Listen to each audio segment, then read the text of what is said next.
So, what happens when a former MVP finally stays healthy and his running mate transforms into one of the league's most dangerous guards? Well, we're watching that unfold in Philly, as Joel Embiid has scored 30 plus points in his last 3 games, while Maxey has moved into top 5 conversations in MVP talks. These two are such a dynamic punch for the 76ers that the record doesn't quite reflect. But when you break down the film, things become very apparent that if they stay healthy, this team could be dangerous.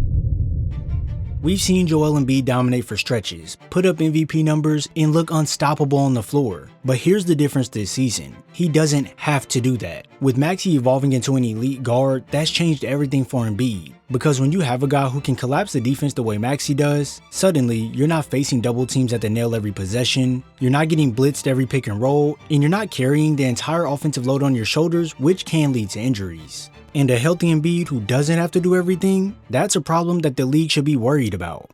When looking around the NBA, you always want a solid guard to go with a solid big, as this can grant you many advantages over the opposing team. And this all starts with the two-man game. Watch how Maxey operates in the pick and roll. He's got 2 defenders on a string as they don't want to allow him to create a bucket. But it's that moment when he comes off the screen and the help hedges over to stop him is where the magic happens. Maxey can then send it over to Embiid and now he can go to work.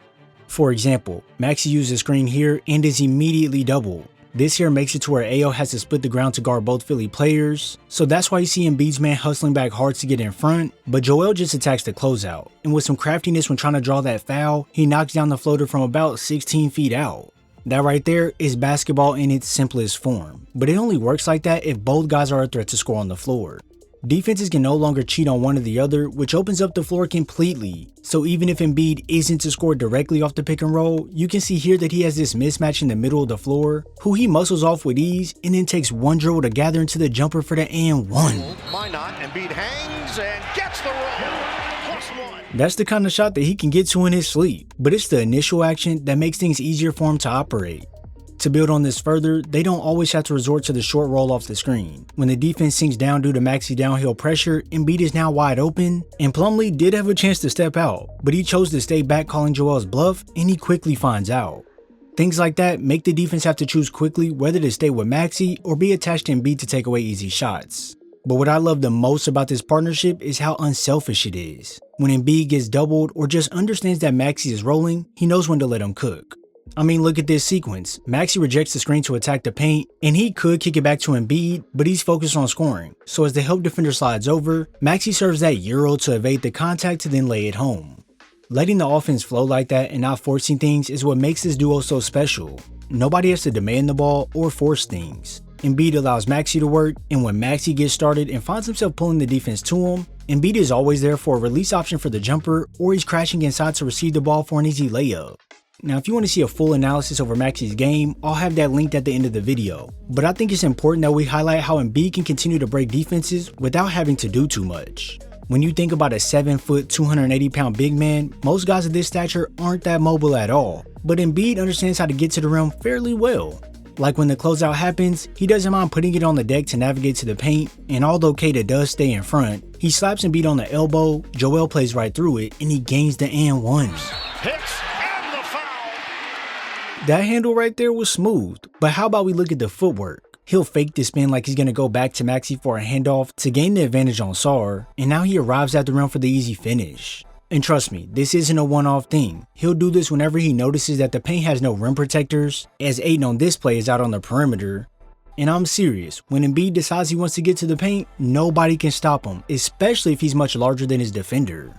Reading the defense like this in real time at his size makes the defense have no real counter. And if you get a side cleared out, the defense is in a sticky situation. Because with Embiid and Maxey on the same side, it makes it to where Maxey's man can't help off due to Tyrese being able to shoot so well. So now Embiid can go one-on-one when attacking the paint and then use that soft touch on the floater to grab the bucket. Having a big who can get to the rim at will is extremely valuable for your team. But if we're being honest, the mid-range is where Embiid lives. And when he's healthy, it's pretty much automatic. Once he catches in the middle of the floor, all it takes is one dribble and it's straight cash.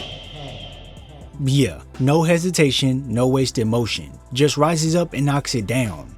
He's quite literally got every move in the book, and this makes you want to place trades on the 76ers to win more games and not feel like you're rigged. So that's why you got to delete all those traditional sports books and come join Polymarket. They're the largest prediction market where you can use the knowledge from my analysis to make trades at real time on any game in any state. It's simple to make a trade. Like last night when the 76ers went to overtime with the Rockets, I bought in at 55% odds, and with Philly converting on multiple possessions in a row, it led to a win for me to cash out at $363, so now I can go order me some wings. And Polymarket makes it easy by displaying odds as percentages, and you don't get locked out like other sportsbooks will do to you, which means you can cash out at any time during the game or get in on the action even after the game started. If you were to win big on any other sportsbook site, they'll take away $9 in fees, but Polymarket only takes away 10 cents. So yeah, use my code MASTERY10 for $10 free when you sign up. No credit card, no deposit. Just make sure you use my code and come join the revolution with Polymarket. Shots from this area are simply unguardable when he's in rhythm. And the variety, well, it's insane. Jab step, no dribble, pull up. Bump off, fade in his money. One leg fades out the post, and to get saucy, he can use that smooth handle into a hesitation to pull up over Ayton.